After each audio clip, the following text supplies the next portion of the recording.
Hey, how's it going, guys? And today I thought I would bring you something a little different. With Warhammer 2's release obviously just literally round the corner, you may have been wondering how well optimized the game is from a performance perspective, as I know some of you have been asking about this in my campaign videos that I have been releasing.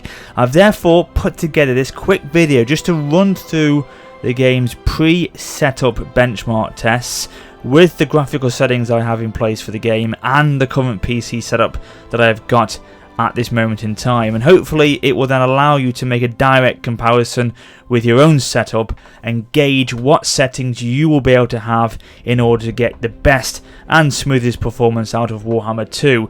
Now there is two benchmarks that we will run through in this video, looking at both the frame rates for the campaign map and the in-game battles as well. Now before we do that, let me quickly show you the settings that I'm currently running the game at, and as you can see, everything is pretty much turned up to the max settings. Now I remember reading, and I'll link this down below in the description, a sort of blog that Creative Assembly put together, and in that blog they mentioned that they have improved some graphical settings or effects on the game, and these include improved screen space ambient occlusion, a new volumetric fog system which thickens the air producing God ray effects, new sharpening filters, and impressive wet look surfaces appropriate to certain models and model features.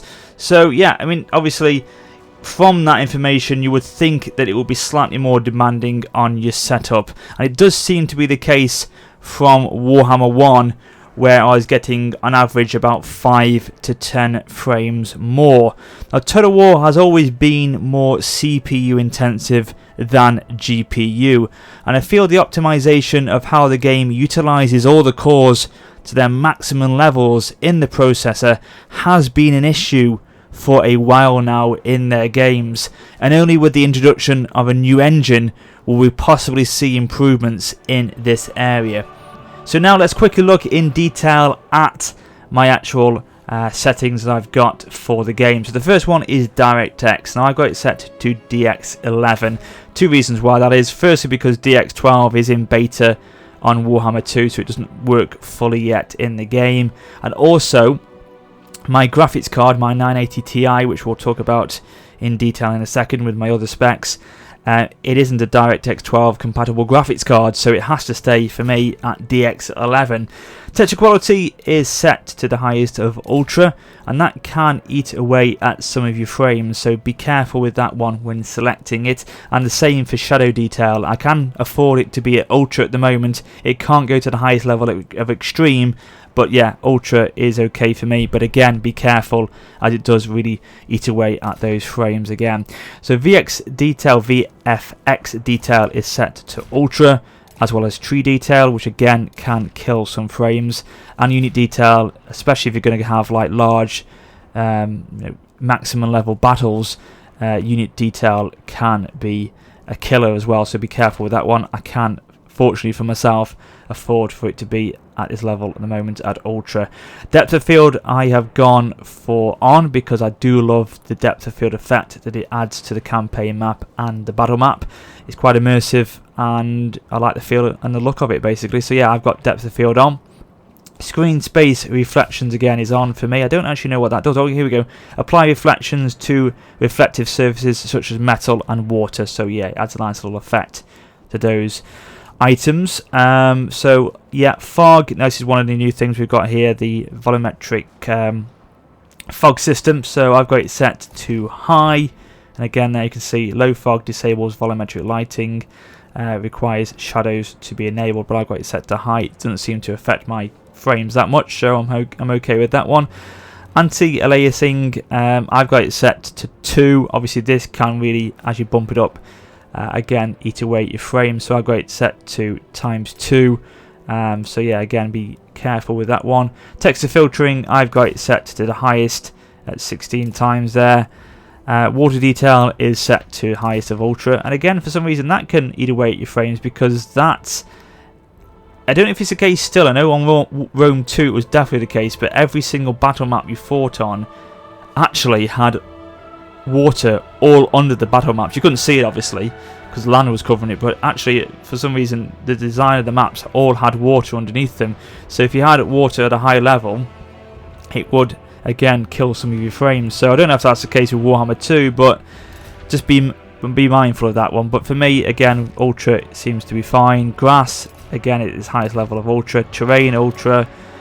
Building details, you can see Ultra. Unit size, again, this is big one there. Big killer on the frames.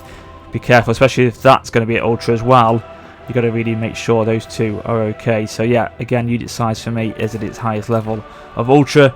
Porthole quality is when you're talking about characters and advisors on the campaign map. That doesn't really affect anything. It's 3D for me.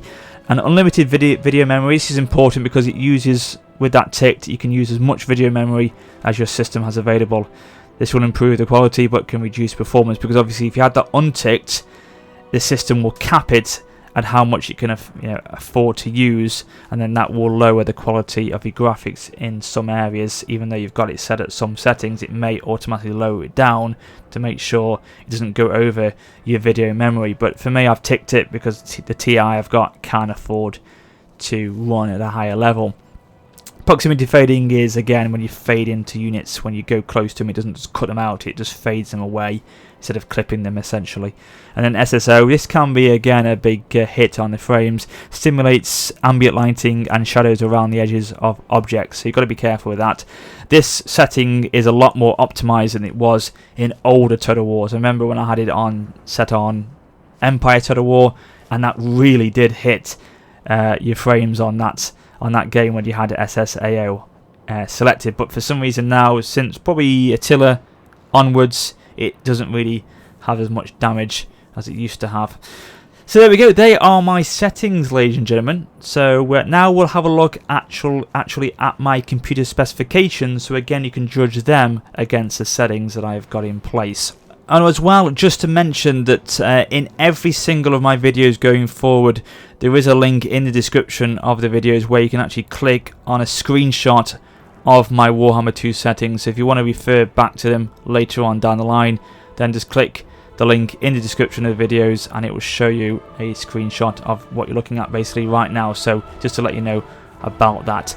So here you can see now on the screen is my PC specifications. So starting with my CPU, I've got an i7, which is a very strong and capable and quite powerful CPU, but it is an older generation of kit here. I've got the 4770. I think we're on the 8th gen now of CPUs, so yeah, it is quite old in that regard. It runs at 3.4 gigahertz, so yeah, it's not too bad. It holds itself strong still, even though, as I say, it's an older generation, but the jumps between generations isn't that much actually. But yeah, it still can handle most games now, obviously, like Warhammer 2 at pretty much maximum settings, so I'm not concerned about having to swap it over and get a new CPU anytime soon.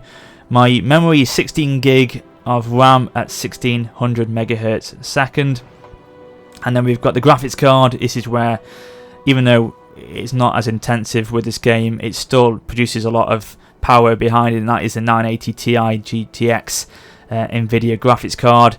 Yeah, it probably is bottlenecked a little bit by the CPU, but still it does obviously help a lot in games.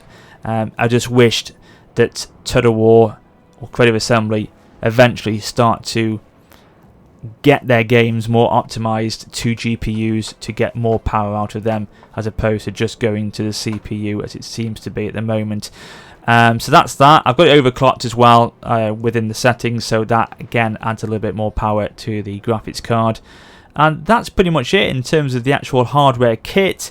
I've got it installed on my SSD hard drive. That can obviously help in some regards, especially with loading times. That is a big thing with Warhammer 1 and this game.